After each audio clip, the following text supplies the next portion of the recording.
teachers, Assalamu alaikum. I am Mustam Akhtar from Snowman Publishers, and today we are going to discuss page number 103 of Knowledge Wheel Math series. This book is for KG classes.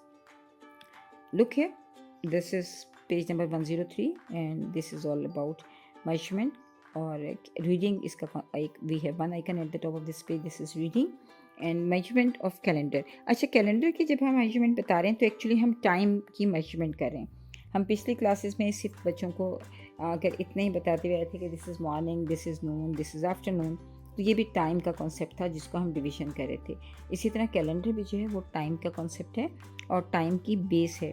बच्चों को घड़ी से पहले बहुत सारी real life examples की मदद से हम बच्चों को टाइम के डिवीज़न बताते हैं. तो मंथ्स ऑफ द ईयर भी पूरे ईयर का ब्रेकअप है. तो जनवरी, फरवरी, मार्च, अप्रैल, मई, जून, जुलाई, अगस्त, सितंबर, अक्टूबर, नवंबर एंड दिसंबर. यहाँ पर एक पोइम दी गई है, तो आप बच्चों को ये पोइम ऑरली याद करवाइए ताकि बच्चे पोइम को याद करें. तो उनकी जो लिसनिंग और स्पीकिंग है दोनों जो है वो इम्प्रूव होंगी जब वो पोइम को अपने डेली लाइफ में यूज़ करेंगी और उसकी सिंगिंग करेंगे, पोइम सिंगिंग होगी. तो बच्चों को जो लिसनिंग और स्पीकिंग दोनों स्किल्स उनकी बेहतर होंगी और साथ साथ वो मंथ्स ऑफ द ईयर के नेम्स जाएंगे.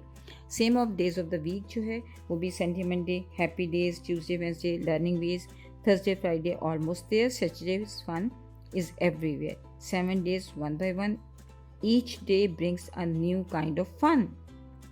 तो बच्चों को इसी तरह ये पोइम याद करवाइए. दोनों पोइम्स याद करवाने के साथ साथ आप डेज ऑफ द वीक की पोइम जो याद करवाएंगे तो बच्चे नेम ऑफ द डेज जो हैं वो उनकी लिसनिंग भी करेंगे और उनकी स्पीकिंग भी करेंगे और साथ साथ उनको जान लेंगे. और आप डेली बेसिस पे कैलेंडर को यूज़ कीजिए क्लासरूम में.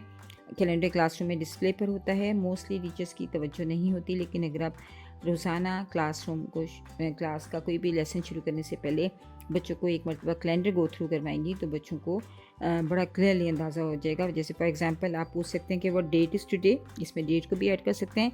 So what day is today and which month is now. तो इस तरह बच्चों से ये तीनों सवाल कीजिए और तीनों सवाल के साथ कैलेंडर को एक डेली बेस पे रिवाइज़ कीजिए तो बच्चे इन दोनों कॉन्सेप्ट्स को आसानी से समझ जाएंगे. शुक्रिया.